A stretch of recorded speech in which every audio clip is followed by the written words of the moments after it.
All right, hello everyone. My name is Alex Furlanic, My name is Panfilo Armas. and today we're going to be talking to you about the research we did involving the use of smart wearable devices for recording seismic activity for earthquake engineering. So to give you an outline of what we'll be talking about today, we're first going to talk about the SPIRES program that gave us this research opportunity. I will then give you some background on what we did in our research. We'll then talk about the proposed solution that we came up with, and then we'll talk about the results that we got from our tests and the conclusions that we were able to make.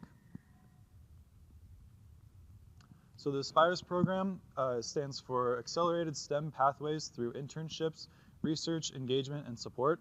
So it's a cooperative program between San Francisco State University and a community college called Kenyatta College. Its main objective is to provide community college students the opportunity to conduct and experience unique research.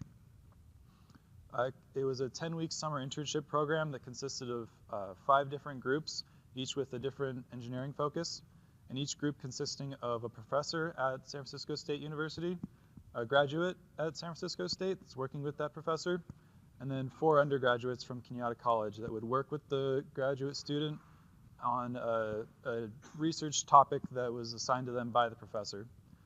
By the end of the 10 weeks, we were assigned to have prepared a presentation on our research, a full technical paper, and a poster. So here, switch.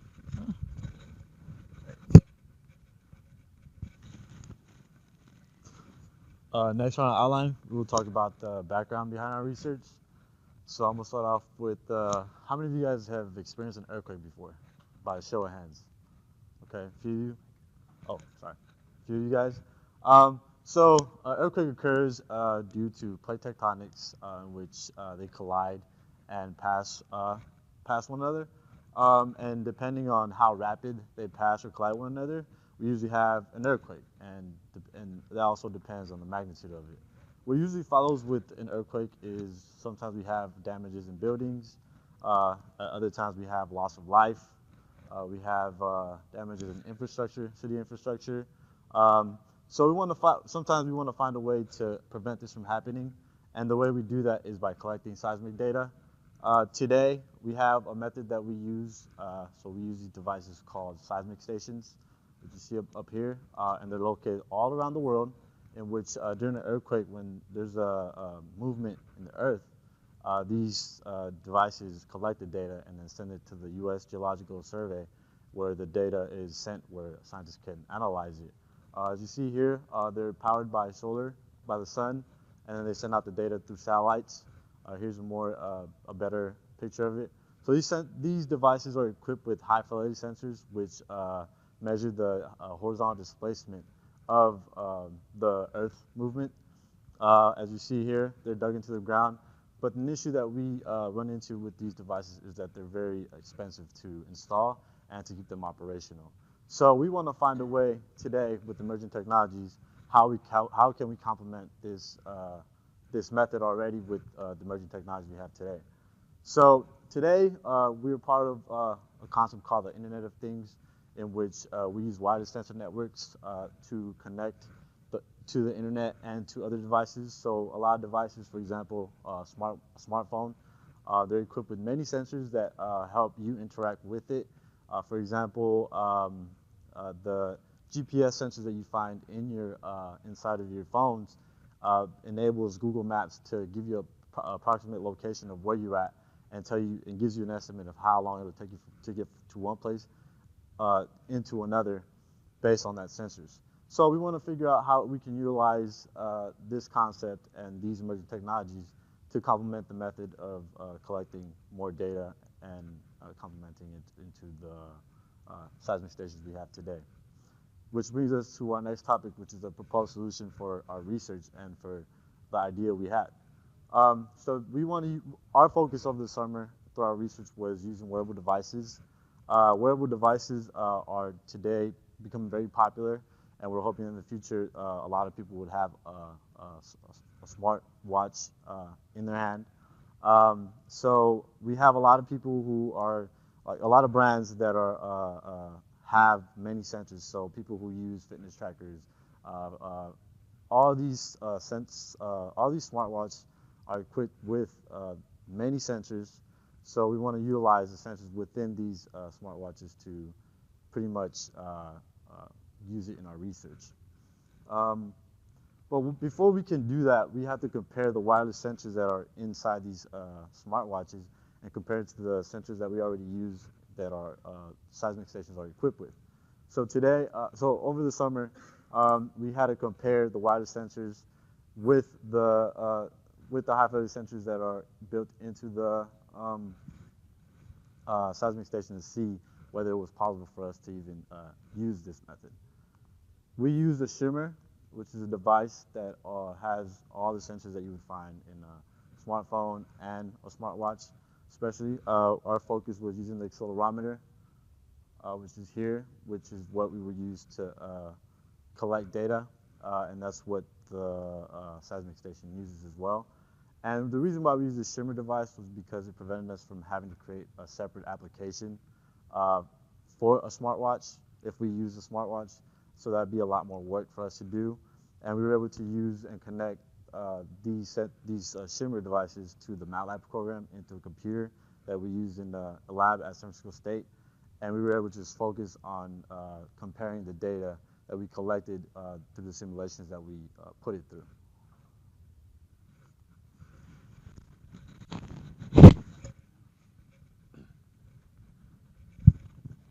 So there are a few different schemes that we use.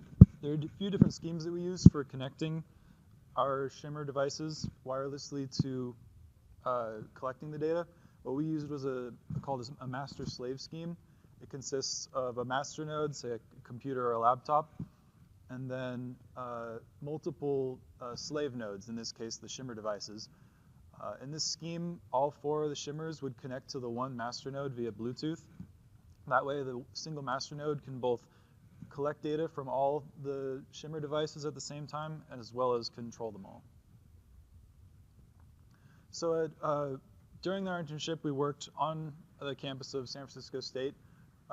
We worked in the Intelligent Structural Hazards Mitigation Lab, where we had access to the shake tables in their lab. What this is here on the right, you can see the shake table. It's this blue platform that can move along a horizontal axis and simulate different types of motions, say like a sine wave, sine sweep, or even simulating past earthquakes. We also were able to attach a single degree of freedom structure to the shake table. We also had our 4 shimmer devices, 2 on the shake table and then 2 on the structure. We also had our high fidelity sensors, again, 1 on the table, 1 on the structure. And we also had a Quasner sensor. And each of these sensors were equipped with accelerometers. And this was the basic setup we had throughout all our testing.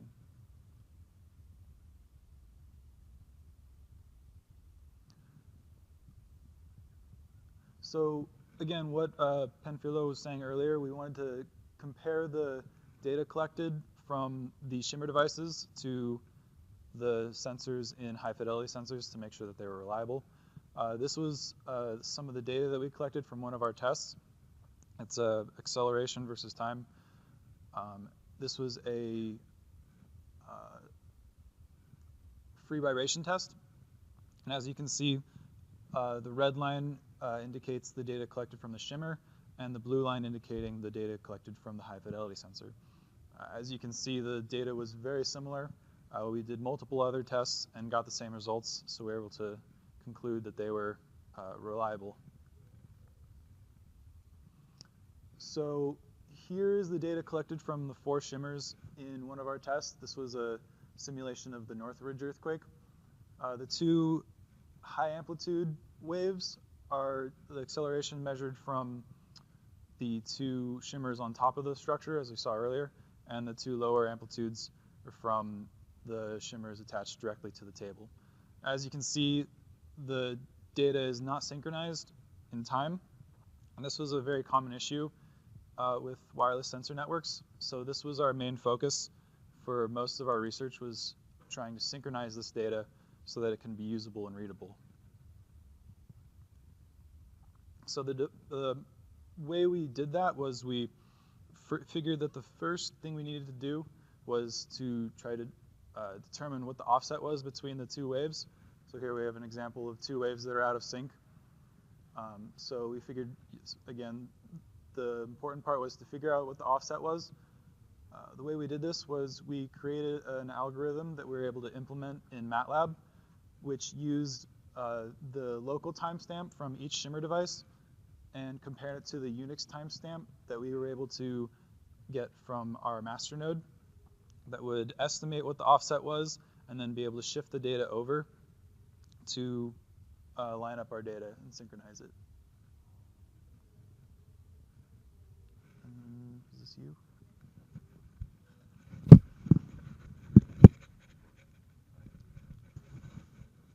So next on our outline will be the results and the conclusion of our research. So here's data collected that we did through the simulations we did in the lab at San Francisco State University against Northridge earthquake simulation we did. As Alex mentioned, you can see that the shimmers were unsynchronized, so it's really hard to read and really tell whether or not the wireless sensor networks all could collect the same data from a simulation of an earthquake or any type of seismic activity. Once we put it through a time synchronization procedure that we created in the lab, we saw that it was a lot cleaner for us to read and compare.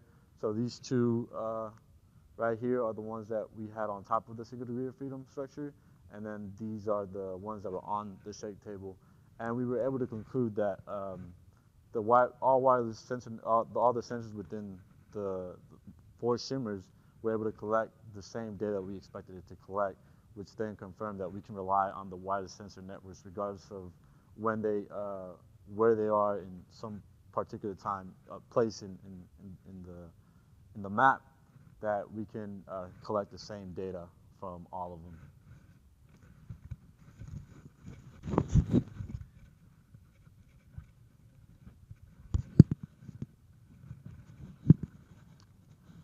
So here's a quick overview of the results that we got from our tests.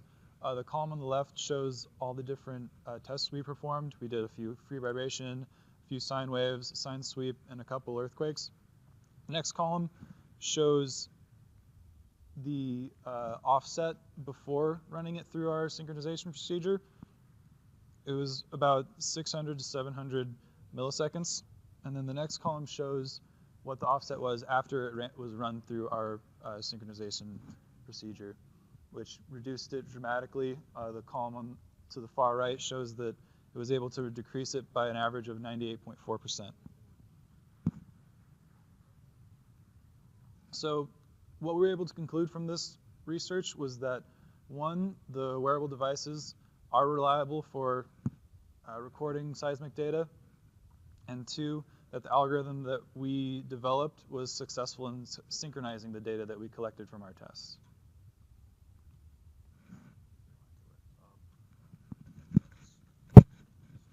So for our student experience with the Spires program, we gained a lot of skills from it.